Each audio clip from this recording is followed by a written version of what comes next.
नमस्कार, मैं गुरु प्रसाद आप सभी का संडे रिवीजन विद गुरु के एक और नए वीडियो में स्वागत करता हूं। दोस्तों, इससे पहले हमने राजस्थान प्रतियोगी परीक्षाओं से जुड़ा हुआ एक टॉपिक जिसका नाम था राजस्थान के लोक नृत्य, इसका कंप्लीट रिवीजन कर लिया है। अगर आपने वो वीडियो नहीं देखा है तो आप उस वीडियो को देख सकते हैं। मैं डिस्क्रिप्शन बॉक्स में भी उसका लिंक आपको प्रोवाइड करवा दूंगा। दोस्तों, आज के इस वीडियो के अंदर हम एक नए टॉपिक की तरफ बढ़ते हैं जिसका नाम है दोस्तों राजस्थान का एकीकरण। राजस्थान से जुड़ी हुई कोई भी प्रतियोगी परीक्षा हो उसमें राजस्थान का एकीकरण या राजस्थान के एकीकरण से संबंधित जो प्रश्न है वो बहुत ही इंपॉर्टेंट होते हैं। कम से कम एक प्रश्न दोस्तों जरूर पूछा जाता है इस टॉपिक से। राजस्थान के इतिहास से ये संबंधित टॉपिक है। दोस्तों, राजस्थान के एकीकरण को पढ़ने से पहले हम कुछ विशेष बातों को जानने की कोशिश करते हैं। हम इस टॉपिक को कुछ घटनाओं के माध्यम से समझने की कोशिश करेंगे जो किसी ना किसी तारीख से जुड़ी हुई है। तो इस पूरे ही टॉपिक में तारीखों का एक बहुत ही महत्वपूर्ण योगदान है, इसीलिए आपको तारीखें विशेष तौर से याद होनी चाहिए। इस वीडियो के अंत में मैं आपको कुछ ट्रिक भी देने की कोशिश करूंगा जिसके माध्यम से आप इन तारीखों को आसानी से याद रख पाएंगे। इसके लिए आपको इस वीडियो को पूरा अंत तक जरूर देखना है। चलिए बिना समय गवाए हम इसको स्टार्ट करते हैं। पहले दोस्तों, सबसे पहले हम बढ़ते हैं 3 जून 1947 की उस घटना की तरफ जिस समय हमारे देश के अंदर जो गवर्नर जनरल हुआ करते थे वो लॉर्ड माउंटबेटन थे। आज़ादी के समय आप सभी को पता है कि ब्रिटिश संसद के अंदर भारतीय स्वतंत्रता अधिनियम पारित हुआ। उसी अधिनियम के तहत लॉर्ड माउंटबेटन ने एक योजना बनाई जिसका नाम रखा दोस्तों डिक्की बर्ट योजना। इसे माउंटबेटन योजना भी कहा जाता है। इस योजना के तहत या इस योजना की धारा 8 में यह कहा गया दोस्तों कि 2 देश बनाए जाएंगे, एक इंडिया होगा एक पाकिस्तान होगा। डिक्की बर्ट योजना के तहत इसकी धारा 8 के तहत यह कहा गया कि स्वतंत्रता के बाद में 2 देश अस्तित्व में आएंगे, एक का नाम भारत होगा एक का नाम पाकिस्तान होगा। दोस्तों, जब हमारा देश आजाद हुआ था उस समय पूरे भारत में 565 रियासतें थी दोस्तों। अब इन रियासतों को यह कहा गया कि चाहे आप भारत में मिल सकते हो चाहे आप पाकिस्तान में मिल सकते हो, आपको पूर्णतः यह स्वतंत्रता है कि आप अपनी मर्जी से भारत में भी मिल सकते हो और पाकिस्तान में भी मिल सकते हो। या फिर दोस्तों, इन रियासतों को यह कहा गया कि आप स्वतंत्र भी रह सकते हो, केवल आपको 2 शर्तों का पालन करना होगा। वो शर्त यह थी दोस्तों कि इनकी अगर आबादी 10 लाख होती, यह कहा गया कि वो रियासतें जिनकी आबादी 10 लाख है, कम से कम 10 लाख है, ज्यादा कितनी भी हो सकती है, और जिनकी वार्षिक आय कम से कम 1 करोड़ हो, ज्यादा कितनी भी हो सकती है, अगर ये 2 शर्त आप पूर्णतः पालन कर रहे हो तो आप स्वतंत्र अपना एक देश भी बना सकते हो। अब अगर दोस्तों मैं राजस्थान के संदर्भ में बात करूं तो 4 ऐसी रियासतें थी जिनकी आबादी 10 लाख भी थी और उनकी वार्षिक आय 1 करोड़ से ज्यादा भी थी। वो रियासतें थी जयपुर, जो उस समय की सबसे बड़ी रियासत थी जनसंख्या की दृष्टि से। एक थी मारवाड़ रियासत जिसे आज आप वर्तमान में जोधपुर के नाम से जानते हैं, वो उस समय क्षेत्रफल की दृष्टि से सबसे बड़ी रियासत हुआ करती थी। एक उदयपुर जो प्राचीन मेवाड़ रियासत के नाम से जानी जाती थी। उदयपुर रियासत या मेवाड़ रियासत सबसे प्राचीन रियासत थी दोस्तों। इसके साथ ही एक रियासत और थी बीकानेर, जो भी इस शर्त को पूर्णतः पालन कर रही थी। तो ये राजस्थान के संदर्भ में ये 4 ऐसी रियासतें थी जिनकी आबादी 10 लाख थी और उनकी वार्षिक आय 1 करोड़ से ज्यादा थी। इसलिए ये रियासतें स्वतंत्र भी रह सकती थी। लेकिन दोस्तों, जैसा कि भारत सरकार ये चाहती थी कि भारत में स्थित जितनी भी रियासतें हैं वो उसमें मिल जाए। अब हम दोस्तों इस वीडियो के अंदर आगे केवल और केवल राजस्थान के संदर्भ में बात करेंगे। ऐसे तो बहुत सी रियासतें थी, उनके लिए जो भारत है, भारत सरकार ने एक रियासती विभाग बनाया दोस्तों 5 जुलाई 1947 को। भारत की रियासतों को भारत में मिलाने के लिए भारत सरकार ने 5 जुलाई 1947 को एक रियासती विभाग बनाया। तो यह घटना भी बहुत ज्यादा इंपॉर्टेंट है, पूछ ली जाती है कि रियासतों को मिलाने के लिए भारत सरकार ने जो रियासती विभाग बनाया वो कौन सी तारीख को बनाया। तो आपको याद रखना है दोस्तों, वो तारीख थी 5 जुलाई 1947। तो 5 जुलाई 1947 को भारत सरकार ने एक रियासती विभाग बनाया जिसके अध्यक्ष थे दोस्तों सरदार वल्लभ भाई पटेल, जिन्हें हम लौह पुरुष के नाम से जानते हैं। सरदार वल्लभ भाई पटेल का भारत की रियासतों को भारत में मिलाने का एक बहुत ही बड़ा योगदान था। इसीलिए आज हम उन्हें एकता के रूप में भी जानते हैं, उनकी शक्ति को हम एकता के रूप में भी जानते हैं। और जो उनका सबसे बड़ा जो अभी भारत सरकार ने एक स्टैचू बनाया है, उस स्टैचू को भी हम स्टैचू ऑफ यूनिटी के नाम से जानते हैं। इसी कारण, क्योंकि भारत की रियासतों को भारत में मिलाने में एक अमूल्य योगदान था सरदार वल्लभ भाई पटेल का। आगे बढ़ते हैं दोस्तों। इस रियासती विभाग का जो सचिव बनाया गया वो वीपी मेनन को बनाया गया। इसका जो सचिव था वो कौन था? वीपी मेनन। वीपी मेनन भी बहुत ही तगड़ा आदमी था भाई साहब। इसके बारे में भी अगर समय मिलेगा तो इसके बारे में भी हम कंप्लीट बात करने वाले हैं। लेकिन अभी हम राजस्थान का एकीकरण पढ़ रहे हैं तो हम एकीकरण के संबंध में एक पृष्ठभूमि तैयार कर रहे हैं। अब दोस्तों, इस रियासती विभाग ने किया क्या कि 2 संधि पत्र तैयार किए। एक का नाम रखा इंस्ट्रूमेंट ऑफ एक्सेशन और एक का नाम रखा स्टैंड स्टील एग्रीमेंट। इन दोनों संधि पत्र में यह कहा गया कि जो रियासतें भारत में मिलना चाहती है वो इंस्ट्रूमेंट ऑफ एक्सेशन पर साइन कर दें, और जो रियासतें अपने आप में स्वतंत्र रहना चाहती है वो दोस्तों स्टैंड स्टील एग्रीमेंट पर साइन कर दें। अब हमारे जो लौह पुरुष थे सरदार वल्लभ भाई पटेल, उनका व्यक्तित्व इतना खास था और उनके जो दृढ़ निश्चय थे वो इतने सुदृढ़ थे कि उन्होंने राजस्थान की एक भी रियासत को इधर जाने नहीं दिया। राजस्थान की जितनी भी रियासतें थी उन सारी रियासतों ने इंस्ट्रूमेंट ऑफ एक्सेशन पर क्या कर दिए दोस्तों? अपने साइन कर दिए। अब यहां से 2 प्रश्न बनते हैं कि इंस्ट्रूमेंट ऑफ एक्सेशन पर सबसे पहले साइन करने वाली रियासत कौन थी और राजा कौन था? तो दोस्तों उनका नाम आप याद रख लेना। सबसे पहले बीकानेर के जो शासक थे, बीकानेर के शासक शार्दुल सिंह थे दोस्तों। कौन थे? शार्दुल सिंह। शार्दुल सिंह ने 7 अगस्त 1947 को इंस्ट्रूमेंट ऑफ एक्सेशन पर सबसे पहले हस्ताक्षर किए थे। अगर सबसे अंतिम पूछ ले आपको तो सबसे अंतिम थे दोस्तों धौलपुर के शासक थे दोस्तों, जिनका नाम था उदय भान सिंह। तो उदय भान सिंह ने सबसे अंत में इंस्ट्रूमेंट ऑफ एक्सेशन पर साइन किए थे, और वो तारीख भी याद रख लेना दोस्तों आप, 14 अगस्त 1947, जिस दिन पाकिस्तान आजाद हुआ था, उस दिन ये भाई साहब ने क्या किए थे, इंस्ट्रूमेंट ऑफ एक्सेशन पर साइन किए थे। तो ये 2 घटनाएं थी दोस्तों, ये 2 घटनाएं हमारे राजस्थान के एकीकरण की पृष्ठभूमि के लिए समझिए नींव का पत्थर साबित हुई। 3 जून 1947 में जो डिकी बट योजना बनी, उसमें साफ साफ कहा गया कि 2 देश बनाए जाएंगे। हालांकि इस योजना को न तो महात्मा गांधी ने स्वीकार किया और ना ही पंडित जवाहरलाल नेहरू ने, लेकिन उस समय की जो मांग थी, उस समय की मांग के अनुसार हमारा देश 2 भागों में बट गया और भारत और पाकिस्तान नामक 2 देश तैयार हो गए। हमारे भारत में जो 565 रियासतें हुआ करती थी, उनके लिए एक फरमान जारी हुआ और ये कहा गया कि आप भारत और पाकिस्तान में से किसी भी एक देश में मिल सकते हो, या आप स्वतंत्र भी रह सकते हो यदि आपके पास में आबादी 10 लाख से ज्यादा हो, या आपकी वार्षिक आय कम से कम 1 करोड़ हो। राजस्थान के संदर्भ में मैं अगर बात करूं दोस्तों, तो जयपुर, जोधपुर, बीकानेर और मेवाड़ 4 ऐसी रियासतें थी जिनकी आबादी 10 लाख या उनकी वार्षिक आय 1 करोड़ से ज्यादा थी। तो ये रियासतें स्वतंत्र भी रह सकती थी, लेकिन हमारी भारत सरकार ने एक रियासती विभाग बनाया जो कि इन रियासतों का भारत में विलय करवा सके। तो वो तारीख थी दोस्तों 5 जुलाई 1947। 5 जुलाई 1947 को भारत सरकार ने एक रियासती विभाग बनाया, जिसका अध्यक्ष सरदार वल्लभ भाई पटेल को बनाया गया और उनके सचिव के रूप में वीबी मेनन को सेलेक्ट किया गया। इन दोनों का यह काम था कि ये भारत में जितनी भी रियासतें हैं उनका विलय भारत में करवाएं। तो रियासती विभाग ने 2 संधि पत्र तैयार किए, एक का नाम रखा दोस्तों इंस्ट्रूमेंट ऑफ एक्सेशन और एक का नाम रखा स्टैंड स्टिल एग्रीमेंट। अब भारत में जो भी रियासतें भारत में मिलना चाहती थी उनको साइन करना था इंस्ट्रूमेंट ऑफ एक्सेशन पर, और जो रियासतें स्वतंत्र रहना चाहती थी उनके लिए स्टैंड स्टिल एग्रीमेंट तैयार किया गया। तो लगभग राजस्थान की तो सभी रियासतों ने इंस्ट्रूमेंट ऑफ एक्सेशन पर साइन कर दिया, क्योंकि वो सरदार वल्लभ भाई पटेल के जो दृढ़ निश्चय थे उनके सामने उन्होंने गोले टेक दिए, समझो।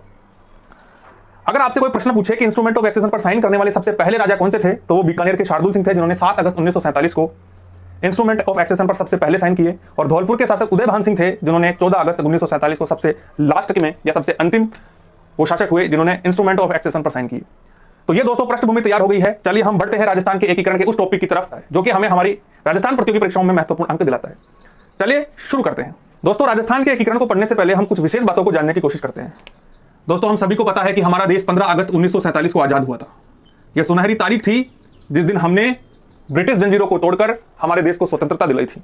तो यह तारीख हमारे जीवन में एक महत्वपूर्ण स्थान रखती है। जब हमारा देश स्वतंत्र हुआ था उस समय इंग्लैंड के प्रधानमंत्री एटली हुआ करते थे। दोस्तों इंग्लैंड के प्रधानमंत्री कौन थे? एटली।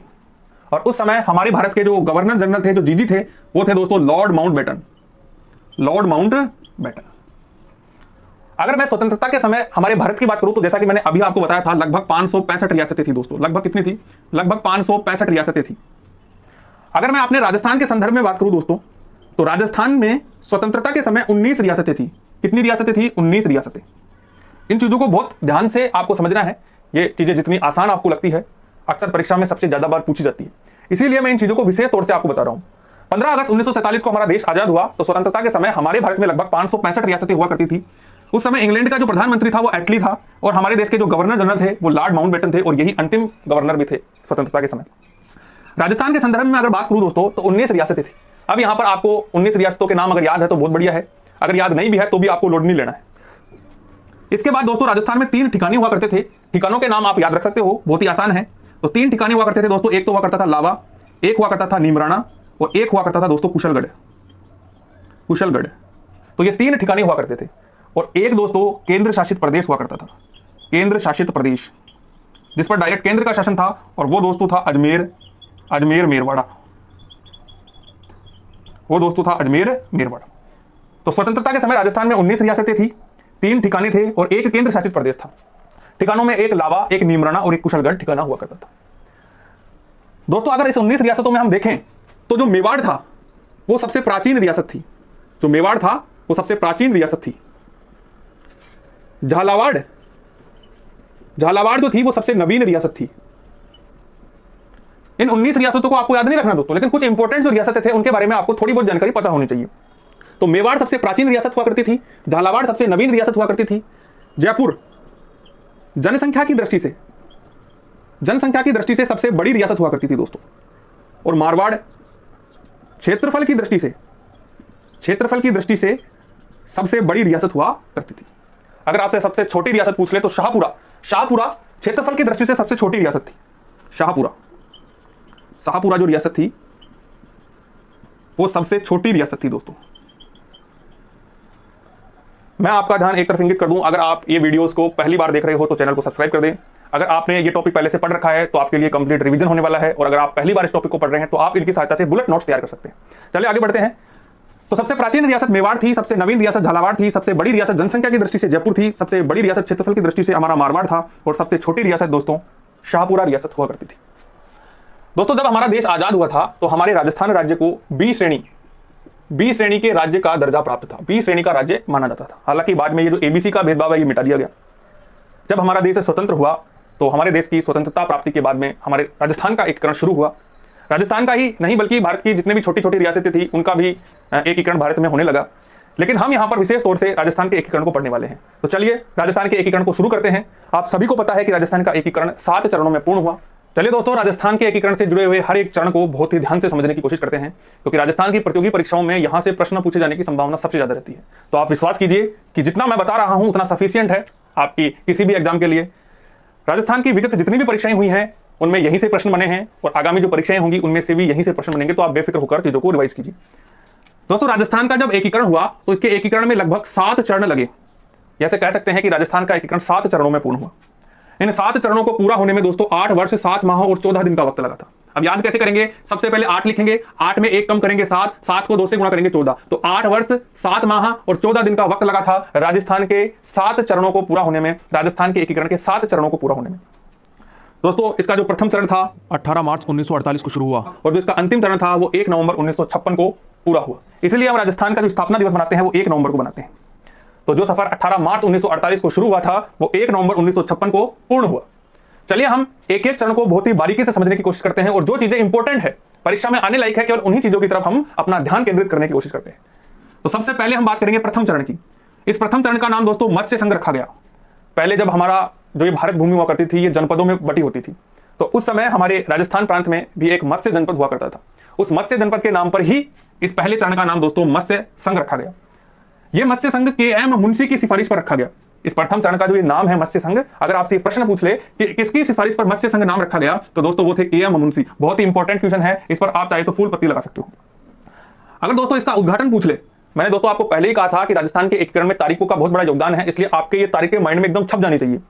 18 मार्च 1948 को मत्स्य संघ का उद्घाटन हुआ, और जो उद्घाटन करता थे दोस्तों वो थे एन.वी. गॉडगिल, और जो इसके प्रधानमंत्री नियुक्त थे उनका नाम था दोस्तों शोभाराम कुमावत। आज वर्तमान में राज्यों में मुख्यमंत्री हुआ करते थे, और स्वतंत्रता के समय जब ये एकीकरण का काम चल रहा था उस समय ये जो मुख्यमंत्री पद आज वर्तमान में है उसी को उस समय प्रधानमंत्री कहा जाता था दोस्तों। आज तो प्रधानमंत्री हमारे भारत के होते हैं, उस समय राज्यों के भी प्रधानमंत्री हुआ करते थे। तो ये जो प्रधानमंत्री है वो आज का मुख्यमंत्री है, ये समझिए। तो जब 18 मार्च 1948 को मत्स्य संघ बना तो उस समय इस मत्स्य संघ के जो प्रधानमंत्री थे वो शोभाराम कुमावत थे। इस मत्स्य संघ के उद्घाटन में उद्घाटनकर्ता जो थे वो एन.वी. गॉडगिल थे। इस संघ के एकीकरण में 4 जिलों को दोस्तों मिलाया गया, और वो थे अलवर, भरतपुर, करौली और धौलपुर। इनको आप ए, बी, सी और डी ट्रिक से याद रख सकते हैं। ए का मतलब अलवर, और अलवर के जो राजा थे दोस्तों वो थे तेज सिंह। अलवर के लोग ज्यादा तेज होते हैं, इससे आप याद रख सकते हो कि अलवर का जो महाराजा है वो तेज सिंह है। इसी समय अलवर को क्या बना दिया गया, इस मत्स्य संघ की राजधानी बना दिया गया। और इसी समय नीमराना को, जो नीमराना ठिकाना था, मैंने बताया था आपको कि स्वतंत्रता के समय राजस्थान के अंदर 3 ठिकाने हुआ करते थे, उनमें से एक नीमराना भी था। तो इसी समय नीमराना ठिकाने को इस अलवर में मिला दिया गया, और नीमराना ठिकाने के जो ठिकानेदार थे उनका नाम था राव राजेंद्र सिंह। याद रहे तो ठीक है, नहीं रहे तो कोई दिक्कत नहीं है, मैं यहां लिख देता हूं। उनके जो ठिकानेदार थे वो थे दोस्तों राव राजेंद्र सिंह। आगे बढ़ते हैं। B for Bharatpur. दोस्तों भरतपुर के जो राजा थे वो थे ब्रजेंद्र सिंह। नाम इतना इंपॉर्टेंट नहीं है, अगर आपके दिमाग में रहता है तो आप याद कर लेना। इस भरतपुर से जुड़ी हुई एक घटना आपके माइंड में होनी चाहिए कि दोस्तों पहले जो ये मत्स्य संघ था इसका उद्घाटन 17 मार्च 1948 को होना था। लेकिन हुआ क्या कि ये जो ब्रजेंद्र सिंह थे इसका छोटा भाई था देशराज, उसने क्या कर दिया, विद्रोह कर दिया। क्या कर दिया? विद्रोह कर दिया। तो उस विद्रोह को शांत करने में एक दिन ज्यादा लग गया, और इस संघ का उद्घाटन फिर 18 मार्च 1948 को करना पड़ा। अब इस विद्रोह को शांत करने के चक्कर के अंदर फिर इसका दोस्तों उद्घाटन भी यही हुआ। तो भरतपुर के लोहागढ़ के अंदर इस मत्स्य संघ का उद्घाटन हुआ, और इस ब्रजेंद्र सिंह को भी क्या कर दिया गया, खुश कर दिया गया। अब दोस्तों राजस्थान में आप इन जिलों को मिला रहे हो, इनकी रियासतों को मिला रहे हो, तो इनको खुश करना तो बहुत जरूरी है ना। तो सबसे पहले तो तेज सिंह को अलवर को राजधानी बनाकर खुश कर दिया गया। उसके बाद में भरतपुर लोहागढ़ में इसका उद्घाटन किया, तो अपने ब्रजेंद्र साहब भी क्या हो गए, खुश हो गए। इसके बाद में दोस्तों करौली, और करौली के ये जो गणेश पाल है, करौली का राजा कौन है, गणेश पाल। इसको आपको याद रखना है, क्योंकि दोस्तों करौली के गणेश पाल को ही मत्स्य संघ का उप राज प्रमुख बना दिया गया। परीक्षा में अधिकतर बार ये प्रश्न पूछ लिया जाता है कि ऐसी मानसिकता होती है कि राज प्रमुख तो अक्सर लोग याद रख लेते हैं, लेकिन उप राज प्रमुख लोगों को याद नहीं होगा। ऐसी अगर किसी एग्जामिनर की मानसिकता हुई तो वो आपको उपराज प्रमुख भी दे सकता है, इसलिए आपको उपराज प्रमुख और राज प्रमुख दोनों याद होने चाहिए। ठीक है दोस्तों। तो जो करौली का राजा था गणेश पाल, उस गणेश पाल को क्या बना दिया गया, उपराज प्रमुख बना दिया गया। इसके बाद में दोस्तों D4 धौलपुर, और धौलपुर के शासक उस समय उदयभान सिंह थे। और उदयभान सिंह के बारे में मैं आपको पहले ही बता चुका हूं कि जो रियासती विभाग बना था, जिसके अध्यक्ष सरदार वल्लभ भाई पटेल थे, उन्होंने जो संधि पत्र तैयार किए थे, उनमें से एक जो संधि पत्र था इंस्ट्रूमेंट ऑफ एक्सेशन, उस पर सबसे लास्ट में ये धौलपुर के शासक उदयपाल ने साइन किए थे, और तारीख थी 14 अगस्त 1947। इस उदयभान सिंह को प्रसन्न करने के लिए राज प्रमुख का पद ऑफर किया गया, और इसने खुशी खुशी स्वीकार भी कर लिया, क्योंकि दोस्तों ऑप्शन कुछ छोड़ा नहीं था हमारे सरदार वल्लभ भाई पटेल ने। तो इस प्रकार से अलवर, भरतपुर, करौली और धौलपुर को मिलाकर मत्स्य संघ 1848 में बनाया गया। दोस्तों इसके जो प्रधानमंत्री थे वो शोभाराम कुमावत थे।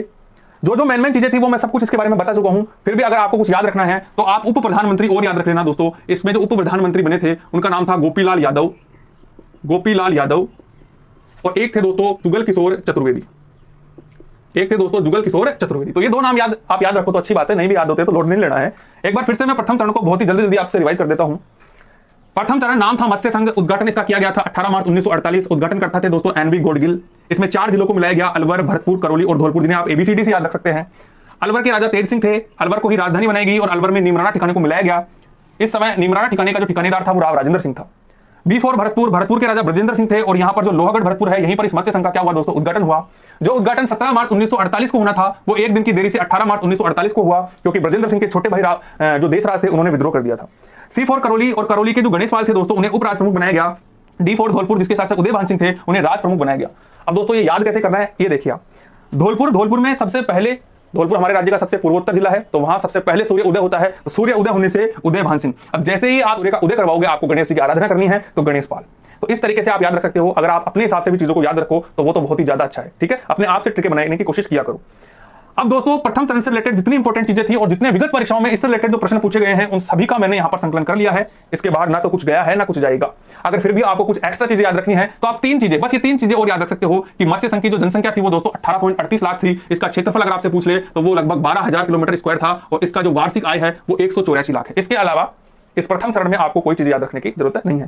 तो एक बार फिर से हम इस तरफ देख लेते हैं कि जो राजस्थान का एकीकरण है वो 7 चरणों में पूर्ण हुआ। 8 वर्ष 7 माह और 14 दिन का इसमें समय लगा, और 18 मार्च को शुरू हुआ, ये 1 नवंबर 1956 को पूर्ण हुआ। 18 मार्च 1948 को जो शुरू हुआ था ये राजस्थान का एकीकरण, वो 1 नवंबर 1956 को समाप्त हुआ। चलिए अब हम इसके दूसरे चरण की तरफ बढ़ते हैं और कुछ विशेष बातों को जानने की कोशिश करते हैं। चलिए दोस्तों, प्रथम चरण को समाप्त करने के बाद में हम दूसरे चरण की तरफ बढ़ते हैं। राजस्थान के एकीकरण में दूसरे चरण का नाम पूर्वी राजस्थान संघ रखा गया। अब दोस्तों यहां पर आपको एक शब्द दिख रहा होगा, राजस्थान। तो राजस्थान के एकीकरण के समय पहली बार ऐसा हुआ कि जब राजस्थान शब्द का प्रयोग किया गया। तो अगर आपसे पूछ ले प्रश्न कि राजस्थान के एकीकरण में किस चरण के अंदर राजस्थान शब्द प्रयोग में लाया गया, तो वो कौन सा था दोस्तों, दूसरा चरण था। तो दूसरे चरण के अंदर सबसे पहली बार राजस्थान शब्द का प्रयोग किया गया। इस चरण का जो उद्घाटन है वो 25 मार्च 1948 को किया गया। फिर से मैं कह रहा हूं तारीखों का विशेष योगदान है, आपको लोड नहीं लेना है। तारीखें अगर याद नहीं होती है तो मैं आपको एक ट्रिक बता दूंगा वीडियो क्लास में, जिससे आप तारीखें याद रख सकते हो। इसके जो उद्घाटन करता है वो एनवी गोडगिल है। जैसा कि आपको पता है कि ये 25 मार्च 1948 18 मार्च 1948 के करीब है। तो जो एनवी गोडगिल प्रथम चरण के समय उद्घाटन करने आए थे, उन्होंने द्वितीय चरण का भी उद्घाटन किया था। इस समय दोस्तों इस पूर्वी राजस्थान संघ के जो प्रधानमंत्री बनाए गए वो गोकुलराव असावा को बनाया गया, जो कि शाहपुरा से बिलोंग करते थे। अब दोस्तों ये चरण अपने आप में बहुत ही ज्यादा इंपॉर्टेंट है और प्रतियोगी परीक्षा में यहां से प्रश्न पूछने की जो संभावना है वो सबसे ज्यादा है, क्योंकि दोस्तों इसी चरण में सबसे ज्यादा रियासतों को, लगभग 9 रियासतों को मिलाया गया था और एक ठिकाने को मिलाया गया था। एक ठिकाने और 9 रियासतों को मिलाया गया था। तो अपने आप में इंपॉर्टेंट हो ही गया ना कि सबसे ज्यादा रियासतें किस चरण में मिलेगी, तो दूसरे चरण में मिलेगी 9 रियासतें। वो कौन कौन सी रियासतें हैं दोस्तों, वो है बांसवाड़ा, बूंदी, शाहपुरा, किशनगढ़, झालावाड़, डूंगरपुर, प्रतापगढ़, टोंक और कोटा। ये जो 9 रियासतें हैं इसको दूसरे चरण में मिलाकर पूर्वी राजस्थान संघ बनाया गया, जिसकी स्थापना 25 मार्च 1948 को हुई और उद्घाटन करते हमारे एनवी गोडगिल थे। एनवी गोडगिल तत्कालीन भारत सरकार के केंद्रीय मंत्री थे दोस्तों। ये जो एनवी गोडगिल है ना, वो भारत सरकार के क्या थे, केंद्रीय मंत्री थे, जिन्होंने इनका उद्घाटन किया पहले और दूसरे चरण का।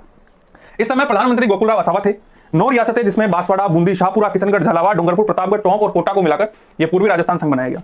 अब दोस्तों इस समय इन जो रियासतें थी इनके राजाओं का नाम आपको कौन कौन सा याद रखना है, कौन कौन सा इंपॉर्टेंट है वो आपको याद होने चाहिए। अगर सभी के नाम आपको याद है तो बहुत बढ़िया बात है, लेकिन अगर सभी के याद नहीं है तो लोड नहीं लेना है। कुछ जो इंपॉर्टेंट है उनके बारे में मैं आपको बता देता हूं। तो आपको जो बांसवाड़ा का राजा है चंद्रवीर सिंह, बांसवाड़ा का राजा कौन है, चंद्रवीर सिंह, वो याद रखना है। क्यों याद रखना है, क्योंकि दोस्तों इसी चंद्रवीर सिंह ने ये कहा था कि मैं जो है वो अपने डेथ वारंट पर साइन कर रहा हूं। ऐसा कहने वाले कौन थे, वो थे चंद्रवीर सिंह। जब इनसे भारत के एकीकरण के समय जो विलय पत्र था रियासतों का, उन पर हस्ताक्षर करवाए जा रहे थे, तब बांसवाड़ा के जो चंद्रवीर सिंह थे इन्होंने कहा था कि मैं अपने डेथ वारंट पर साइन कर रहा हूं। तो ये चीज इस चीज को इंपॉर्टेंट बनाती है, इसलिए बांसवाड़ा के राजा का नाम आपको पता होना चाहिए, वो कौन थे, चंद्रवीर सिंह। इसके बाद में दोस्तों बूंदी का जो शासक था वो था लक्ष्मण सिंह बहादुर। इसका नाम भी आपको याद होना चाहिए, क्योंकि इसी लक्ष्मण सिंह बहादुर को पूर्वी राजस्थान संघ का क्या बनाया गया था, उपराज प्रमुख बनाया गया था। इसके बाद में दोस्तों शाहपुरा का जो शासक था वो सुदर्शन देव था, इतना इंपॉर्टेंट नहीं है। जहां पर मैं आपको स्टार बना रहा हूं वो चीजें इंपॉर्टेंट है। शाहपुरा का शासक सुदर्शन देव था, इतना इंपॉर्टेंट नहीं है। किशनगढ़ का शासक सुमेर सिंह था, इंपॉर्टेंट नहीं है। झालावाड़ का शासक हरीशचंद्र देव था। ये दोस्तों आप याद रखो, क्योंकि हरीशचंद्र जो शासक था झालावाड़ का, ये अपने आप में इंपॉर्टेंट क्यों हो जाता है, क्योंकि दोस्तों झालावाड़ उस समय की सबसे नवीन रियासत थी, इसीलिए ये अपने आप में इंपॉर्टेंट हो गया। इसके बाद में डूंगरपुर, और डूंगरपुर का शासक था दोस्तों लक्ष्मण सिंह, इतना इंपॉर्टेंट नहीं है, लेकिन अगर आप याद रखो तो इसको याद रख लेना, क्योंकि दोस्तों ये लक्ष्मण सिंह ही था जिसने डूंगरपुर, बांसवाड़ा और ये प्रतापगढ़ को मिलाकर वागड़ संघ बनाने की कोशिश की थी। हालांकि ये कोशिश की विफल हो गई थी। वैसे तो अब तक तो परीक्षाओं में प्रश्न पूछा नहीं गया है, लेकिन अगर आप ये चीज याद रख सको तो इस चीज को याद रख लेना कि डूंगरपुर के शासक लक्ष्मण सिंह ने डूंगरपुर, बांसवाड़ा और प्रतापगढ़ को मिलाकर एक वागड़ संघ बनाने के प्रयास किया था। इसके बाद में दोस्तों प्रतापगढ़ का राजा था अंबिका प्रताप सिंह, इसको याद रखना इतना जरूरी नहीं है। टोंक के शासक को याद रखना जरूरी है दोस्तों, जो कि कौन था, अजीत उद्दौला। ये अपने आप में इंपॉर्टेंट क्यों है, क्योंकि आजादी के समय एकमात्र जो राजस्थान की मुस्लिम रियासत हुआ करती थी वो टोंक थी। तो पूछ लेता है कि एकमात्र मुस्लिम रियासत का विलय किस चरण में हुआ, तो कौन से चरण में हुआ, दूसरे चरण में। टोंक का नाम नहीं देकर इस तरीके से दे दे। या फिर ये पूछ ले कि एकमात्र जो मुस्लिम रियासत थी राजस्थान में, उसका जो शासक कौन था, तो वो कौन था दोस्तों, अजीत उद्दौला। और कोटा के शासक को याद रखना तो मस्ट इंपॉर्टेंट है दोस्तों, क्योंकि महाराव भीम सिंह जो कोटा के शासक थे, इन्हें ही राज प्रमुख बनाया गया। क्या बनाया गया, राज प्रमुख। और इसी समय कोटा को ही क्या बनाया गया, इस पूर्वी संघ की, और इसी समय इस कोटा को भी पूर्वी राजस्थान संघ की क्या बना दी, राजधानी, और यहीं पर इसका उद्घाटन भी किया गया। तो जो जो चीजें इंपॉर्टेंट थी वो मैंने आपको बता दी। एक बात और याद रखना दोस्तों कि जो कुशलगढ़ ठिकाना है वो इसी समय बांसवाड़ा में मिलाया गया, जिसके राजा कौन थे, राजा हरेंद्र सिंह थे दोस्तों। कौन थे, राव हरेंद्र सिंह इसके राजा थे। तो इसी समय कुशलगढ़ को बांसवाड़ा रियासत में मिलाया गया। तो जितनी चीजें दूसरे चरण से रिलेटेड इंपॉर्टेंट थी वो सारी चीजें मैंने यहाँ पर आपको बता दी है। इसके बाहर ना तो प्रतियोगी परीक्षाओं में अब तक कोई प्रश्न आया है, और जहां तक कि मेरी ये संभावना है, जहां तक ये संभावना है, इससे बाहर कोई प्रश्न जाएगा भी नहीं। मैं फिर से आपको एक सरसरी निगाहों से एक बार इसको फिर से आपको रिवाइज करवा देता हूं कि जो दूसरा चरण है उसका नाम पूर्वी राजस्थान संघ है। उद्घाटन जो किया वो 25 मार्च 1948 को किया। उद्घाटनकर्ता कौन थे, तो एनवी गोडगिल साहब थे। बांसवाड़ा, बूंदी, शाहपुरा, किशनगढ़, झालावाड़, डूंगरपुर और प्रतापगढ़, टोंक और कोटा को मिलाया गया। दोस्तों इसकी एक ट्रिक है, वो ये है कि इनके पहले नामों को जोड़कर एक आप शब्द बना सकते हो कि बाबू शाह की झाड़ू प्रताप टोंक को ले गया। तो इस प्रकार से आप चीजों को याद रख सकते हो। वैसे तो मेरा ये मानना है कि अगर आप खुद से इन चीजों को विजुअलाइजेशन करके, इन चीजों को दृश्य रूप देके, या अपने परिवार के सदस्यों से जोड़कर, या कोई ऐसा शब्द जो आपसे जो परिचित है उस शब्द से जोड़कर अगर आप कोई ट्रिक बनाते हो तो वो ज्यादा दिनों तक आपको याद रहती है। मैं ट्रिक पर बिलीव नहीं करता हूं, इसलिए अपनी ट्रिकें बनाने में ज्यादातर मेरा विश्वास है। ठीक है दोस्तों, तो बांसवाड़ा को जो चंद्रवीर सिंह था, इसका नाम आपको याद होना चाहिए, क्योंकि इसी चंद्रवीर ने कहा था कि मैं अपने डेथ वारंट पर साइन कर रहा हूं। बूंदी के लक्ष्मण सिंह बहादुर को उपराज प्रमुख बना दिया गया। शाहपुरा का शासक सुदर्शन देव था, याद रखना कोई जरूरी नहीं है। किशनगढ़, झालावाड़ का जो शासक था वो हरीशचंद्र देव था। झालावाड़ सबसे नवीन रियासत थी, तो इसलिए इसको याद रख लेना। डूंगरपुर का जो शासक था वो लक्ष्मण सिंह था, और इसी लक्ष्मण सिंह ने डूंगरपुर, बांसवाड़ा और हमारे प्रतापगढ़ को मिलाकर वागड़ संघ बनाने का प्रयास किया था, जो कि विफल रहा। इसके बाद में दोस्तों प्रतापगढ़, फिर टोंक का जो शासक था वो अजीत उद्दौला था, एकमात्र मुस्लिम रियासत थी, और कोटा के महाराव भीम सिंह को राजप्रमुख बनाया गया। तो कोटा रियासत भी इसी समय इसमें मिलाएगी, और इस कोटा को ही इस पूर्वी राजस्थान संघ का क्या बनाया गया दोस्तों, राजधानी बनाएगी। इस समय इसके प्रधानमंत्री गोकुलराव असावा थे। एक बात अगर और आप याद रख सको तो इतना याद रख लेना, ये जो महाराव भीम सिंह था इसने कोटा, बूंदी और झालावाड़ को मिलाकर हाड़ौती संघ बनाने का प्रयास किया था, जो भी विफल रहा। इसके अलावा कुछ चीजें हैं दोस्तों जो भी आप याद रखो तो रख लेना। इसमें एक तो जनसंख्या अगर आप याद रख सको तो 23.5 लाख थी। इसका क्षेत्रफल लगभग 16,608 वर्ग किलोमीटर है, और इसकी जो वार्षिक आय है वो 200 लाख है। अभी इतनी इंपॉर्टेंट नहीं है, क्योंकि अलग अलग किताबों में अलग अलग देखने को मिलती है, और यहाँ से कोई प्रश्न बना भी नहीं है। तो अगर चीजें आपको ज्यादातर मेमोराइज रह जाती है तो ये चीजें आपको याद रखनी है, बाकी लोड नहीं लेना। जो चीजें मैंने यहाँ आपको बताई है उतनी चीजें आपके लिए सफिशिएंट है। चलिए अब हम तीसरे चरण की तरफ बढ़ते हैं, जिस तीसरे चरण में हमारे राजस्थान की जो सबसे प्राचीन रियासत थी मेवाड़, उसको मिलाया गया और इस पूर्वी राजस्थान संघ को संयुक्त राजस्थान संघ में परिवर्तित किया गया। चलिए दोस्तों, राजस्थान के एकीकरण के एक और नए चरण की तरफ बढ़ते हैं, और यह चरण है दोस्तों तीसरा चरण। 18 अप्रैल 1948 का वो दिन जिस दिन हमारे राजस्थान राज्य की सबसे प्राचीन रियासत, जिसे हम मेवाड़ रियासत कहते हैं, उसको पूर्वी राजस्थान में मिलाकर एक नया संयुक्त राजस्थान संघ बनाया गया। दोस्तों यह चरण अपने आप में जितना छोटा है उतना ही ज्यादा इंपॉर्टेंट भी है, इसलिए हर एक चीज को आप बहुत ही बारीकी से समझने की कोशिश करना, क्योंकि यहां से भी प्रश्न पूछे जाने की संभावना सबसे ज्यादा रहती है। दोस्तों जब मेवाड़ रियासत को इस पूर्वी राजस्थान में मिलाया गया, उस समय मेवाड़ के जो महाराणा हुआ करते थे वो भोपाल सिंह हुआ करते थे। जैसा कि आप सभी को पता है कि जो मेवाड़ के जो महाराजा हुआ करते थे उन्हें महाराणा के नाम से जाना जाता था, क्योंकि ये अपने आप को एकलिंग भगवान जी का दीवान समझते थे, और एकलिंग जी महाराज को ये क्या समझते थे, अपना महाराज समझते थे, और उनका ये अपने आप को दीवान समझते थे। इस कारण ये महाराणा हुए, ना कि महाराजा। ठीक है, तो उस समय जो मेवाड़ के जो महाराणा थे वो कौन थे, भोपाल सिंह। अब कई किताबों में भोपाल सिंह भी लिखा हुआ मिलता है, तो आप कोई भी याद रख सकते हो, भोपाल या भोपाल जो भी है। दोस्तों इस मेवाड़ रियासत के जो महाराणा थे भोपाल सिंह, इनको राज प्रमुख बनाया गया, और जो पूर्वी राजस्थान संघ के जो हमारे राज प्रमुख थे कोटा के महाराज भीम सिंह, उनको उपराज प्रमुख बनाया गया। ठीक है, अब दोस्तों जब राज प्रमुख से आप उपराज प्रमुख बना रहे हो तो गुस्सा होना तो स्वाभाविक है। आप ना कि प्रमोशन कर रहे हो बल्कि डिमोशन कर रहे हो। अब या भोपाल सिंह का जो कद था, जो उनका पद था, वो भी कोई कम थोड़ी ना था, वो भी महाराणा थे, तो उनको भी भैया उपराज प्रमुख थोड़ा बना सकते थे। उनको क्या बनाना था, राज प्रमुख बनाना था। तो सीधी सी बात है, महाराज भीम सिंह को क्या बनना था, उपराज प्रमुख। लेकिन भाई साहब ये भीम सिंह रूठा आदमी, एकदम रूठ के बैठ गया, भैया मैं नहीं दूंगा, मेरा तो प्रमोशन करो, डिमोशन क्यों कर रहे हो।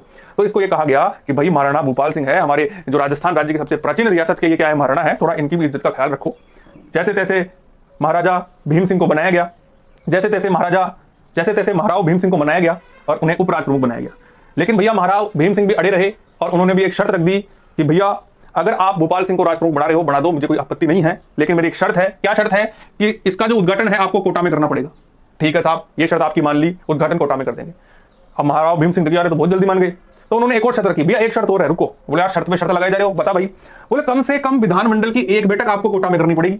आप उदयपुर को भले ही राजधानी बना दो। इस समय संयुक्त राजस्थान संघ की जो राजधानी बनाई गई दोस्तों वो थी उदयपुर, और उदयपुर के ही जो शासक थे महाराणा भूपाल सिंह, उनको राज प्रमुख बनाया गया। तो ये जो महाराव भीम सिंह था उसने एक शर्त रखी कि कम से कम विधानमंडल की एक बैठक आपको कोटा में भी करनी पड़ेगी। चलो ये शर्त भी मान ली और इन्हें उपराज प्रमुख का पद दे दिया गया, ये भी राजी हो गए। इस समय दोस्तों जो प्रधानमंत्री बनाया गया, इस संयुक्त राजस्थान संघ का जो प्रधानमंत्री बनाया गया वो बनाया गया माणिक्यलाल वर्मा को। और ये माणिक्यलाल वर्मा खास आदमी था अपने पंडित जी का, तो इन्होंने अपने खास आदमी पंडित जवाहरलाल नेहरू को उद्घाटन के लिए बुलाया। तो 18 अप्रैल 1948 को कोटा के अंदर पंडित जवाहरलाल नेहरू ने इस संयुक्त राजस्थान संघ का क्या कर दिया दोस्तों, उद्घाटन कर दिया, जिसके राज प्रमुख महाराणा भूपाल सिंह थे, उपराज प्रमुख महाराव भीम सिंह थे। उदयपुर को इसकी राजधानी बनाया गया और पंडित जवाहरलाल नेहरू ने इसका क्या कर दिया, उद्घाटन कर दिया।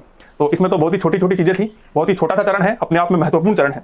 तो जितनी चीजें इंपॉर्टेंट थी वो सारी यहाँ पर मैंने संकलित कर दी है, उनका सबका कलेक्शन यहाँ कर दिया है। इसके बाहर यहाँ से कुछ भी नहीं जाएगा। फिर भी अगर आप 2-4 चीजें और याद रख सको तो ये वार्षिक आय याद रख लेना कि जो संयुक्त राजस्थान संघ की जो वार्षिक आय थी वो लगभग 316 लाख थी। कितनी थी दोस्तों? 316 लाख। इसकी जो जनसंख्या थी वो लगभग 42.60 लाख थी और इसका जो क्षेत्रफल था वो 27,977 वर्ग किलोमीटर स्क्वायर था।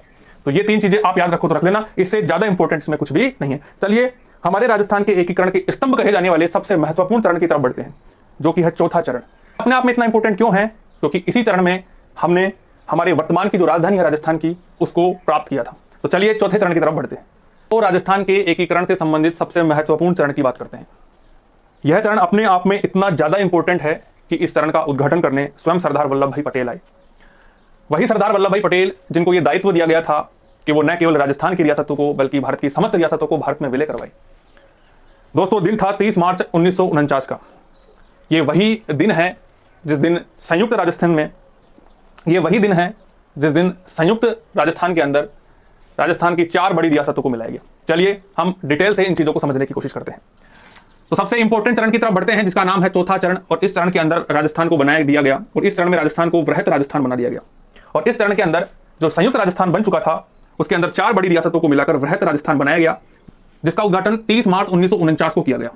इस दिन चैत्र शुक्ल प्रतिपदा और विक्रम संवत 2006 का दिन था। हिंदी महीना भी अगर आपको याद रहे तो बहुत अच्छी बात है। दोस्तों ये तारीख अपने आप में इतनी इंपॉर्टेंट है कि इस तारीख को बाद में राजस्थान दिवस के रूप में बनाया जाने लगा। राजस्थान दिवस के रूप में मनाया जाने लगा क्योंकि इसी दिन हमें हमारे राज्य की वर्तमान राजधानी जयपुर मिलने वाली थी। तो इसी दिन को याद रखने के लिए हम याद रखने के लिए प्रतिवर्ष 30 मार्च को क्या बनाते हैं दोस्तों, राजस्थान दिवस बनाते हैं। चलिए आगे बढ़ते हैं। संयुक्त राजस्थान संघ के अंदर 4 बड़ी रियासतें जयपुर, जोधपुर, बीकानेर और जैसलमेर मिलाई गई। दोस्तों इससे पहले जो संयुक्त राजस्थान संघ था उसका राज प्रमुख किसे बनाया गया था? तो मेवाड़ के महाराणा भूपाल सिंह को क्या बनाया गया था? राज प्रमुख बनाया गया था। अब जब जयपुर रियासत को संयुक्त राजस्थान में मिलाकर वृहत राजस्थान बनाया गया तो मान सिंह द्वितीय को राज प्रमुख बनाना था क्योंकि इसको भी तो खुश करना था। अब जो भूपाल सिंह था वो राज प्रमुख के पद के अलावा कोई और पद लेना उसको स्वीकार नहीं था। तो पहली बार हुआ जब भारत सरकार ने एक नया पद सृजित किया जिसका नाम रखा गया महाराज प्रमुख। राजस्थान के अंदर यह भूपाल सिंह ही एकमात्र व्यक्ति था जो महाराज प्रमुख बना। तो कभी प्रश्न यह आ जाए कि राजस्थान में जो वृहत राजस्थान बना था उसका जो पहला और अंतिम महाराज प्रमुख कौन था? तो यही भूपाल सिंह थे जो पहले और अंतिम महाराज प्रमुख हुए। इसके बाद में दोस्तों जोधपुर का शासक हनुमंत सिंह था और यह हनुमंत सिंह पाकिस्तान से मिलना चाहता था और बाद में तो इसकी मंशा यह हुई कि क्यों ना अपना एक स्वतंत्र देश बना लिया जाए। हालांकि वीपी मेनन और सरदार वल्लभ भाई पटेल के अथक प्रयासों से जोधपुर भी हमारे संयुक्त राजस्थान संघ में मिल गया और यह भी वृहत राजस्थान का एक भाग बन गया। इसके बाद में दोस्तों बीकानेर के शासक थे शार्दुल सिंह। ये शार्दुल सिंह वही थे जिसने सबसे पहले इंस्ट्रूमेंट ऑफ एक्सेशन के संधि पत्र पर साइन किए थे 7 अगस्त 1947 को। इसके बाद में दोस्तों जैसलमेर के शासक थे जवाहर सिंह। कई किताबों में रघुनाथ सिंह भी लिखा हुआ मिलता है, तो ये दोनों ही नाम आपको याद रखने। दोस्तों वृहत राजस्थान संघ जब बना था तो इसकी राजधानी किससे बनाया गया? जयपुर में। हालांकि इसमें विवाद था जयपुर और जोधपुर को लेकर, उसके बारे में भी हम बात करेंगे। तो दोस्तों ये जो चीजें हैं बहुत ही इंपॉर्टेंट है। इसके बारे में 2 चीजें आपको इंपॉर्टेंट और याद रखनी है, इसीलिए इन दोनों चीजों को मैंने सबसे ऊपर रखा है। दोस्तों इसके उद्घाटनकर्ता जो थे वो थे सरदार वल्लभ भाई पटेल, ये बात मैं पहले ही आपको बता चुका हूं। और एक जो इनके प्रधानमंत्री थे इस चरण के वो थे हीरालाल शास्त्री। तो हीरालाल शास्त्री को चौथे चरण में वृहत राजस्थान का क्या बनाया गया? प्रधानमंत्री नियुक्त किया गया। तो ये जो चीजें थी चौथे चरण से रिलेटेड वो बहुत इंपॉर्टेंट चीजें जो थी। तो ये जो इंपॉर्टेंट चीजें थी जो कि चौथे चरण में अपने आप में एक महत्वपूर्ण स्थान रखती है, ये सारी चीजों की बात मैंने यहां पर की है। तो चौथे चरण से रिलेटेड जितनी भी महत्वपूर्ण चीजें थी वो यहां पर आपके सामने है। इनके बाहर प्रश्न नहीं बना है और संभावना भी नहीं है कि यहां से प्रश्न बाहर से बनाया जाए। जितनी इंपॉर्टेंट चीजें थी उन सभी की हमने यहां बात कर ली है। अब दोस्तों इस चरण के अंदर दो समितियां अस्तित्व में आई, क्योंकि यहां पर हनुमंत सिंह को मना तो लिया गया, लेकिन यह भी अड़ गया भैया कि जयपुर को राजधानी नहीं बनने दूंगा, जोधपुर राजधानी बननी चाहिए। तो इस समस्या का समाधान करने के लिए भारत सरकार ने पी सत्यनारायण समिति बनाई।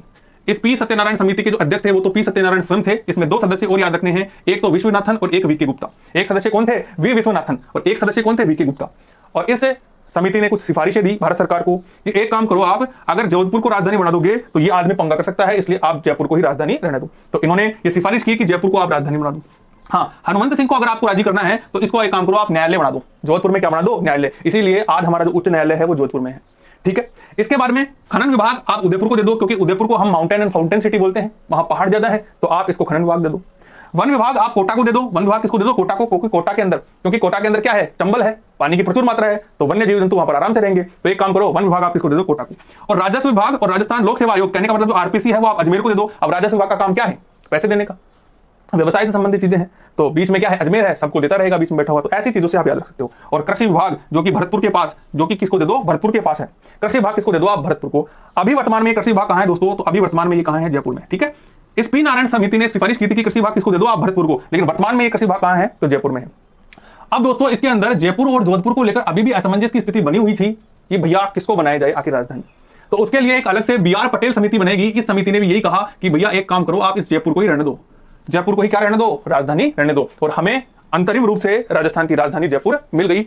इसी दिन को याद रखने के लिए आज भी हम प्रतिवर्ष राजस्थान दिवस 30 मार्च को मनाते हैं। तो इस चरण में आपको दो छोटी छोटी चीजें और याद रखनी है कि यदि आपको राजस्थान के संदर्भ में ये पूछ ले कि राजस्थान के पहले और अंतिम महाराज प्रमुख कौन थे, तो मैं पहले ही बता चुका हूं कौन है? भूपाल सिंह। इसके बाद में ये महाराज प्रमुख पद भी क्या कर दिया गया? निरस्त कर दिया गया। और अगर राजस्थान के संदर्भ में यह पूछ लिया जाए आपसे कि राजस्थान के अंदर पहले और अंतिम राज प्रमुख कौन थे, तो वो कौन थे दोस्तों? मानसिंह द्वितीय। मैं केवल राजस्थान शब्द की बात कर रहा हूं, इससे पहले मत्स्य संघ, पूर्वी राजस्थान संघ, इनमें राजप्रमुख थे। लेकिन खाली अगर राजस्थान के बारे में आपसे पूछ लिया जाए कि राजस्थान के पहले और अंतिम राजप्रमुख कौन थे, तो वो कौन थे दोस्तों? मानसिंह द्वितीय थे।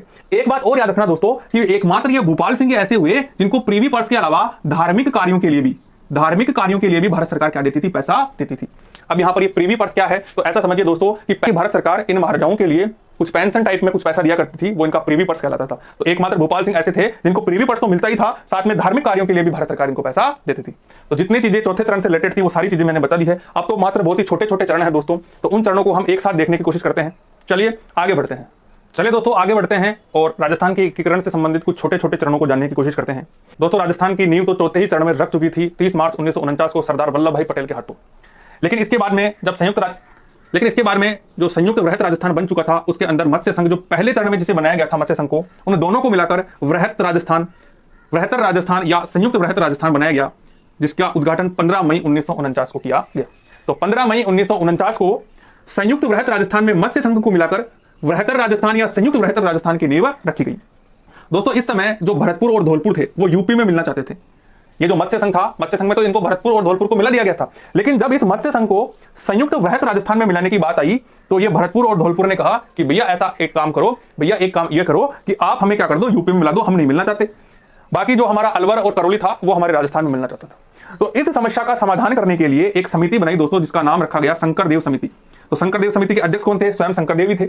अब दोस्तों इसके दो सदस्य भी और पूछ लिए जाते तो उनका नाम भी आप याद रखना। एक का नाम था प्रभुदयाल और एक का नाम था आर.के. सिद्धवा। याद कैसे रखना है कि जब भी शंकर भगवान आएंगे तो उन्हें हम प्रभु कहेंगे और प्रभु का नाम लेते ही हम क्या हो जाएंगे? सिद्ध हो जाएंगे। तो इस ट्रिक से आप याद रखना कि जो शंकरदेव समिति बनी उसमें एक सदस्य प्रभुदयाल था और एक सदस्य क्या बना? आर.के. सिद्धवा। इस शंकरदेव समिति ने क्या किया कि जनमत संग्रह करवाया। अब जनमत संग्रह के आधार पर जो ये रियासतें थी, इन रियासतों को किसमें मिला दिया गया? इस संयुक्त वृहत राजस्थान में मिला दिया गया। और क्या बनाया गया? वृहत्तर राजस्थान या संयुक्त वृहत राजस्थान बनाया गया, जिसकी नींव कब रखी गई? तो 15 मई 1949 को रखी गई। तो बहुत ही छोटा चरण है दोस्तों। बाकी इसमें जो भी राज प्रमुख था, जो भी महाराज प्रमुख था, जो भी इसका प्रधानमंत्री था, वो ये संयुक्त वृहत राजस्थान वाले थे। कहने का मतलब बाकी सब क्या है? सेम है। किसके चरण? चौथे चरण के समान ही है बाकी सब। ठीक है, तो यहां पर बाकी कुछ याद रखने की ज्यादा जरूरत नहीं है। चलिए दोस्तों छठे चरण की तरफ बढ़ते हैं। और ये छठा चरण अपने आप में इंपॉर्टेंट क्यों है? क्योंकि दोस्तों इससे जुड़ी हुई है एक और भारत की सुनहरी तारीख, जिस दिन हमारे देश का संविधान लागू हुआ था, 26 जनवरी 1950। 26 जनवरी 1950 दोस्तों इस दिन इस वृहत्तर राजस्थान को राजस्थान संघ में परिवर्तित कर दिया गया और इस वृहत्तर राजस्थान या संयुक्त वृहत्तर राजस्थान में सिरोही जिले को या सिरोही रियासत को मिला दिया गया। लेकिन दोस्तों इसमें आबू और देलवाड़ा को छोड़कर सिरोही मिलेगी। तो इस आबू देलवाड़ा को बाद में मिलाया गया होगा। तो प्रश्न कभी यह बन जाता है कि राजस्थान की एकमात्र ऐसी कौन सी रियासत है जिसको दो चरणों के अंदर राजस्थान के अंदर मिलाया गया? तो वो दोस्तों सिरोही रियासत थी, जिसको छठे और सातवें चरण के अंदर मिलाया गया था। तो छठा चरण बहुत ही आसान है। 26 जनवरी 1950 जिस दिन हमारे देश का संविधान लागू हुआ था, उस दिन राजस्थान संघ बनाया गया और राजस्थान संघ के अंदर वृहत्तर राजस्थान या संयुक्त वृहत्तर राजस्थान था, उसमें सिरोही जिले को मिलाया गया और आबू देलवाड़ा को छोड़कर मिलाया गया। ठीक है दोस्तों, 26 जनवरी 1950 को हम सभी जानते हैं कि हमारे देश का संविधान लागू हुआ था। तो इसी दिन हमारे राजस्थान शब्द को, हमारे राज्य के लिए राजस्थान शब्द को संवैधानिक रूप से क्या दे दी दोस्तों, मान्यता दे दी।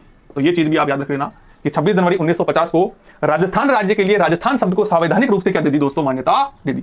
इस चरण के अंदर आबू देलवाड़ा को छोड़कर संपूर्ण सिरोही को वृहत्तर राजस्थान या संयुक्त वृहत्तर राजस्थान मिलाकर राजस्थान संघ की स्थापना की गई। अब दोस्तों बढ़ते हैं हमारे राजस्थान एकीकरण के सबसे अंतिम चरण, जिसका नाम है 7वां चरण। और इस चरण के अंदर बाकी जो भी बचा हुआ था उसको राजस्थान में मिला दिया गया और हमें मिला हमारे राजस्थान राज्य का वर्तमान स्वरूप। दोस्तों वो सुनहरा दिन था 1 नवंबर 1956। तो कभी अगर आपसे पूछ ले कि राजस्थान की स्थापना किस दिन हुई थी, तो वो दिन था दोस्तों 1 नवंबर 1956। इस दिन राजस्थान संघ के अंदर अजमेर मेरवाड़ा को, जो कि केंद्र शासित प्रदेश हुआ करता था, आबू देलवाड़ा को मिला दिया गया। साथ ही सुनील टप्पा कोटा के अंदर एमपी मंदसौर से मिला दिया गया, जबकि झालावाड़ के सिरोंज को एमपी को दे दिया गया। 7वें चरण के अंदर 3 काम हुए दोस्तों। पहला काम हुआ कि अजमेर मेरवाड़ा को राजस्थान संघ में मिलाया गया। जो सिरोही का जो भाग छूट गया था आबू देलवाड़ा, उसको भी किसमें मिला दिया गया, राजस्थान संघ में मिला दिया गया। और एक काम क्या किया कि मंदसौर एमपी के सुनील टप्पा को कोटा में मिला दिया गया, जबकि सिरोंज झालावाड़ा को एमपी को दे दिया गया। तो इस तरीके से 7 चरणों के अंदर हमारे राजस्थान का एकीकरण संपन्न हुआ। तो दोस्तों जितने भी ये 7 चरण थे, उनकी जो महत्वपूर्ण बातें थी वो मैंने आपके साथ यहाँ पर डिस्कस की है। दोस्तों कुछ और इंपॉर्टेंट चीजें हैं, और जैसा कि मैंने आपको बताया था कि वीडियो के अंत में मैं आपको ये तारीखें याद करने की एक ट्रिक देकर जाऊंगा, तो उसकी हम बात कर लेते हैं। उसके बाद में इस वीडियो को यहीं विराम देते हैं। लगभग मैंने राजस्थान के एकीकरण से जुड़ी हुई सारी बातें यहाँ पर कर ली है। तो कुछ विशेष बातों को जानने के बाद में इस टॉपिक को यहीं एंड करते हैं। चलिए आगे बढ़ते हैं। तो दोस्तों हमने राजस्थान के एकीकरण से जुड़े हुए जितने भी इंपॉर्टेंट चरण थे उन सबके बारे में बात कर ली है। अब हमारे इस वीडियो को हम अंत की तरफ ले जा रहे हैं। तो कुछ और छोटी छोटी चीजें जो विगत वर्षों में पूछी गई है उनके बारे में मैं बात करता हूं, और साथ ही जो मैंने आपसे वादा किया था कि मैं वीडियो के अंत में आपको तारीखें याद करने की एक ट्रिक बताऊंगा, वो भी मैं अब बताने वाला हूं। उससे पहले कुछ चीजें आप और जान लीजिए। तो दोस्तों एक बात आपको पता होनी चाहिए कि जो सिरोही रियासत है, सिरोही रियासत का जो विलय है राजस्थान के अंदर, वो 2 चरणों में हुआ दोस्तों। 2 चरणों के अंदर, ये बात मैं पहले बता चुका हूं, विशेष तौर से आपको याद रखनी है। 6वें चरण के अंदर और 7वें चरण के अंदर सिरोही रियासत को किसमें मिला दिया गया दोस्तों, राजस्थान में मिला दिया गया। 6ठे चरण में आबू देलवाड़ा को छोड़कर सिरोही का संपूर्ण भाग राजस्थान में मिलाया गया, और बाद में आबू देलवाड़ा को भी फजल अली की सिफारिश पर किसमें मिला दिया गया, राजस्थान में मिला दिया गया। तो आपसे पूछे कि आबू देलवाड़ा किसकी सिफारिश पर राजस्थान में मिलाया गया, तो दोस्तों वो नाम याद रखना आप, फजल अली। कौन था दोस्तों वो, फजल अली। सिरोही से रिलेटेड एक तारीख आपको और याद रखनी है दोस्तों, वो तारीख है 5 जनवरी 1949। इस तारीख को क्या हुआ दोस्तों कि भारत सरकार ने, इस समय क्या था, इस समय सिरोही का जो शासक था वो एक अल्पवयस्क बालक था। तो भारत सरकार ने 5 जनवरी 1949 को जो सिरोही का जो प्रशासन है, वो दोस्तों किसको दे दिया, तो वो बंबई प्रांत को दे दिया, बंबई प्रांत। तो एक ये चीज भी आपको याद रखनी है। इसके बारे में दोस्तों एक नाम आपको और याद रखना है, वो है दोस्तों गोकुल भाई भट्ट का। ये नाम आपको क्यों याद रखना है, क्योंकि दोस्तों ये वो व्यक्ति है जिसको पूरा क्रेडिट जाता है माउंट आबू को राजस्थान में मिलाने के लिए। आज अगर माउंट आबू हमारे राजस्थान का हिस्सा है तो उसका पूरा क्रेडिट गोकुल भाई भट्ट को जाता है। तो अपने आप में इंपॉर्टेंट है दोस्तों। ये कुछ ऐसी बातें थी जो आप राजस्थान के एकीकरण से संबंधित इस टॉपिक में याद रख सकते हो। चलिए दोस्तों आप सभी के इंतजार को खत्म करते हैं, और जैसा कि मैंने आप सभी से वादा किया था कि मैं वीडियो के अंत में आपको कुछ ट्रिक्स बताऊंगा जिनके माध्यम से आप राजस्थान के एकीकरण से संबंधित जितनी भी तारीखें हैं उनको आसानी से याद रख पाओगे, और साथ ही आप याद रख पाओगे राजस्थान के एकीकरण से जुड़े हुए जितने भी राज प्रमुख हुए हैं और जितने भी प्रधानमंत्री हुए हैं उनसे जुड़ी हुई मैं आपको ट्रिक्स देने की कोशिश करता हूं। विश्वास ये रखिए कि आप इन ट्रिक्स के माध्यम से चीजों को अच्छी तरीके से याद रख पाएंगे, और बेहतर ये होगा कि आप अपने आप से ट्रिक्स बनाएंगे। तो चलिए स्टार्ट करते हैं। अगर आपको राजस्थान के एकीकरण के चरणों की तारीख याद रखनी है तो आपको याद रखना पड़ेगा 18, 25, 18। इसके बाद में दोस्तों आपको याद रखने का पड़ेगा 30, 15, 26 और 1। तो आप सभी को पता है कि 18 मार्च को क्या हुआ था, पहला चरण स्टार्ट हुआ था। 25 मार्च को दूसरा चरण स्टार्ट हुआ था। तीसरा चरण 18 अप्रैल को चालू हुआ था। चौथा चरण जो है ये 30 मार्च को चालू हुआ था। 5वां चरण जिसमें मत्स्य संघ को मिलाया गया था वो तारीख थी दोस्तों 15 मई, और 26 जनवरी को छठा चरण चालू हुआ था, और 1 नवंबर को हमारे राजस्थान राज्य की स्थापना हुई थी। तो महीने तो आपको याद करने ही पड़ेंगे। तारीख मैंने बता दी आपको 18, 25, 18, 30, इसका आधा कर देना 15, फिर 26 और 1। ठीक है। इसके बाद में दोस्तों अगर आपको सन याद करने हैं तो सन याद करने की एक बहुत ही शानदार ट्रिक है। आपको 3 बार 48 लिखना है दोस्तों। 3 बार कितना लिखना है, 48। तो हमने 3 बार 48 लिख दिया, इसका मतलब 3 बार आपको क्या लिखना है, 1948 लिखना है। 2 बार दोस्तों आपको 49 लिखना है, इसका मतलब 2 बार आप क्या लिखोगे, 1949 लिखोगे। 1 बार दोस्तों आपको 1950 लिखना है, और 1 बार आपको 1956 लिखना है। इसमें जो सबसे इंपॉर्टेंट है वो एक तो 30 मार्च 1949 है, एक 26 जनवरी 1950 है। इस दिन हम राजस्थान दिवस बनाते हैं और इस दिन हम गणतंत्र दिवस बनाते हैं। अब चलिए दोस्तों बढ़ते हैं राज प्रमुख की तरफ। तो राज प्रमुख के लिए आप एक स्टेटमेंट याद रखना कि उदय हुआ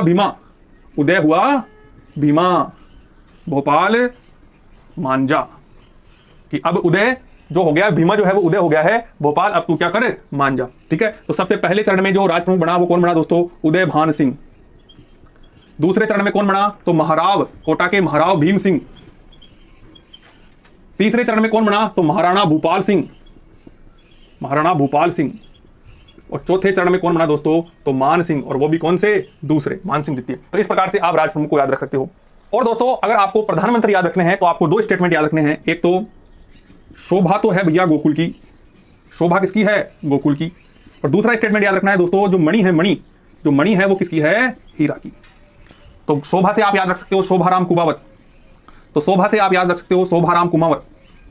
तो शोभाराम कुमावत कौन थे दोस्तों, पहले चरण के कौन थे, प्रधानमंत्री। गोकुल से आप याद रख सकते हो गोकुल राव असावा, और ये दूसरे चरण के प्रधानमंत्री थे। मणि से आप याद रख सकते हो माणिक्यलाल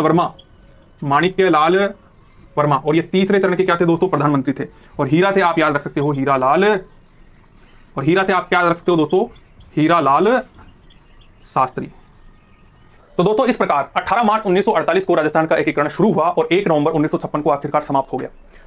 दोस्तों इस समय जो जितने भी राजस्थान में पद सृजित किए गए थे, जैसे कि महाराज प्रमुख, राज प्रमुख, उपराज प्रमुख, प्रधानमंत्री, इन पदों को समाप्त कर दिया गया और राजस्थान राज्य के लिए 2 नए पद सृजित किए गए, एक राज्यपाल और एक मुख्यमंत्री। तो राजस्थान के एकीकरण के बाद में राजस्थान के जो प्रथम राज्यपाल बने वो गुरमुख निहाल सिंह थे, और जो प्रथम मुख्यमंत्री चुने गए वो थे मोहनलाल सुखाड़िया।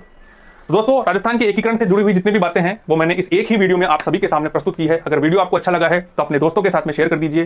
वीडियोस आगे देखने के लिए और नोटिफिकेशन आपको मिलते रहे इसके लिए चैनल को सब्सक्राइब कर दीजिए। आज के इस वीडियो में इतना ही, मिलेंगे फिर से एक नए रविवार को राजस्थान प्रतियोगी परीक्षा से जुड़ा हुआ एक और टॉपिक लेकर, और उसका करेंगे बहुत ही शानदार तरीके से रिवीजन। तब तक के लिए अलविदा, जय हिंद, जय भारत।